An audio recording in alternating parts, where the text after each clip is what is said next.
Hi friends, आज है फरवरी 4 जिसे हम वर्ल्ड कैंसर डे के नाम से मनाते हैं।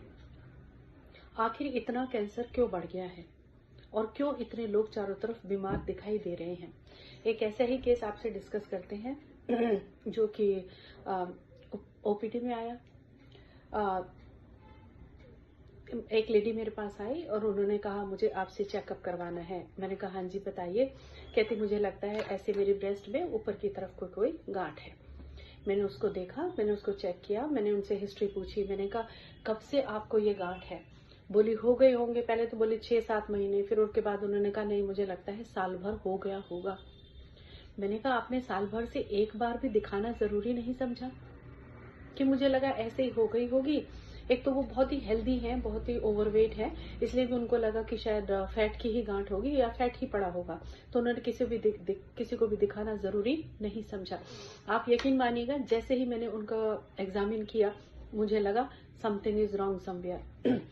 मैंने उसी वक्त अल्ट्रासाउंड वालों से बात की, उनका अल्ट्रासाउंड करवाया और जैसे ही उनका अल्ट्रासाउंड हुआ डॉक्टर ने कहा मैं इसे ग्रेड 4 लिख रही हूं एंड इट्स ए मैलिग्नेंसी।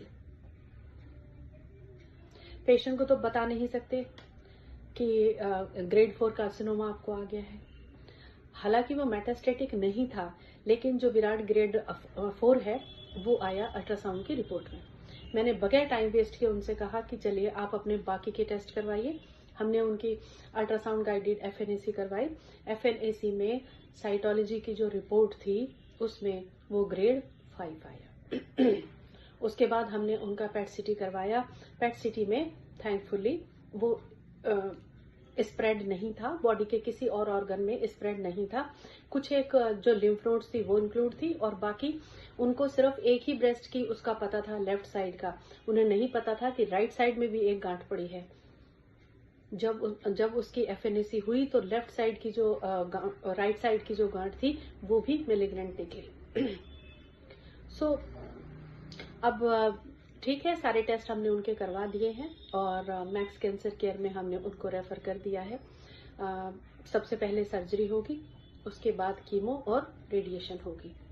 हालांकि क्योंकि टाइम से पता लग गया है, it's never too late, time से पता लग गया है तो अब उनका ट्रीटमेंट हो जाएगा और वो पूरी तरह ठीक भी हो जाएंगी।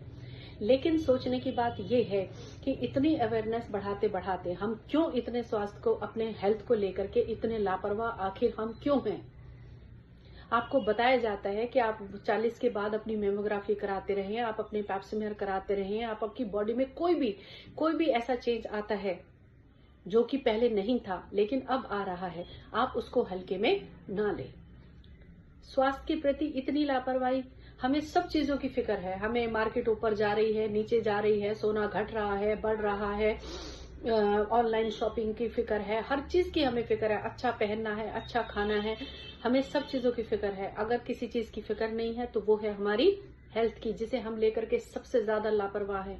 और जैसे ही पता लगता है कि कैंसर है तो आप समझ सकते हैं कैसा फैमिली में पैनिक फैलता है, किस तरह से पेशेंट की साइकोलॉजी हो जाती है, कितना मुश्किल होता है उनको होप में रखना, कितना मुश्किल होता है उनको इतनी पॉजिटिविटी देते रहने के बावजूद भी वो समझ जाते हैं कि हाँ है तो कैंसर ही, कभी भी रिलैप्स हो सकता है, कहीं और भी स्प्रेड हो सकता है। तो आखिर हम ऐसी नौबत क्यों आने देते हैं? जो हमें नहीं खाना हम वही खाते हैं।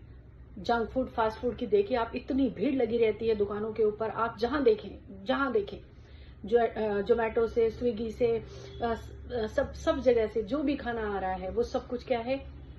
फास्ट फूड है, जो हमें नहीं खाना चाहिए।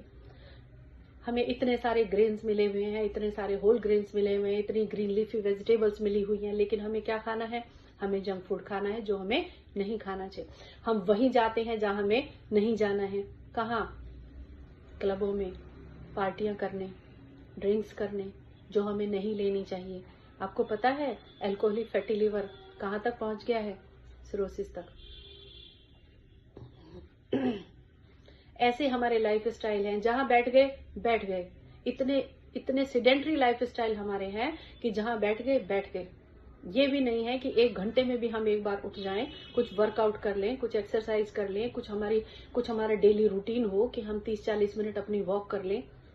कुछ भी नहीं करेंगे शरीर के लिए। और मोटापा इतना 90 किलो, 100 किलो, आपको नहीं पता है आपका इतना मोटापा इतनी सारी बीमारियों की जड़ है। सबसे पहले कैंसर, हार्ट की डिजीजेस, लंग्स की डिजीजेस, किडनी की प्रॉब्लम्स, इनफर्टिलिटी की प्रॉब्लम्स, सब कुछ है आपके मोटापे की बदौलत।